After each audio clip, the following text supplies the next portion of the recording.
En tant que demandeur ou demandeuse d'emploi, ou plutôt aujourd'hui chercheur ou chercheuse d'emploi, il est parfois difficile de savoir quels sont les accès à la formation qui nous sont accessibles.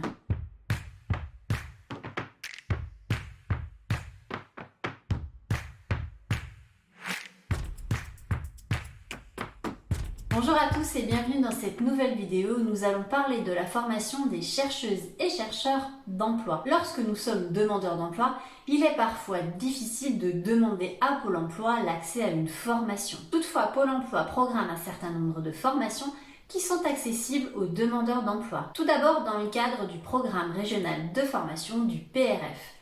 Certaines formations sont donc accessibles dès lors que votre projet personnalisé d'accès à l'emploi est en lien avec la formation mise en œuvre. N'hésitez pas à demander à votre conseiller quelles sont les formations accessibles sur votre territoire. Durant ces formations, si vous bénéficiez de l'allocation retour à l'emploi de l'ARE, vous continuerez à la percevoir lors de votre formation. Si vous ne bénéficiez pas de l'allocation retour à l'emploi, vous pourriez donc bénéficier d'un revenu complémentaire dans le cadre de la mise en œuvre d'une formation. Pôle emploi porte d'autres formations, cette fois-ci en lien avec les employeurs. Il s'agit dans un premier temps de la PEE, de la préparation opérationnelle à l'emploi. Elle peut être individuelle ou collective. Individuelle lorsque l'employeur n'a qu'un besoin.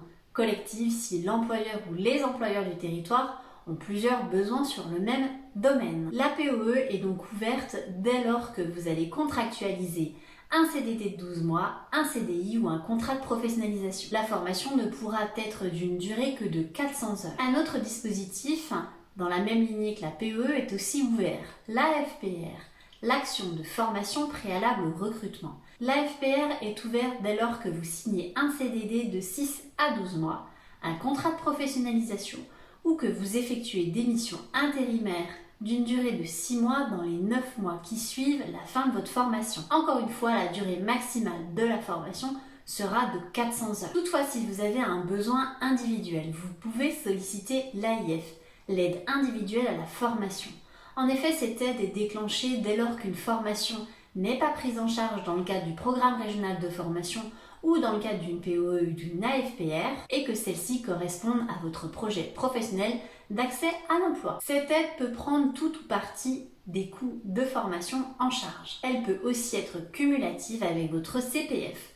En effet, lorsque vous êtes demandeur d'emploi, vous pouvez tout à fait accéder aussi à une formation grâce à votre CPF, votre compte personnel de formation. Si l'intégralité de votre compte personnel de formation ne suffisait pas à financer la formation, vous pourriez donc demander via votre espace un accompagnement financier de la part de Pôle emploi. Attention, il faut bien être demandeur d'emploi et inscrit à Pôle emploi pour pouvoir en bénéficier. En tant que demandeur d'emploi, vous pouvez aussi accéder au CPF de transition professionnelle, donc au projet de transition professionnelle, dès lors que vous avez un projet de reconversion professionnelle. Ainsi, lorsque vous êtes demandeur d'emploi et que vous souhaitez développer vos compétences, un certain nombre de formations vous sont accessibles.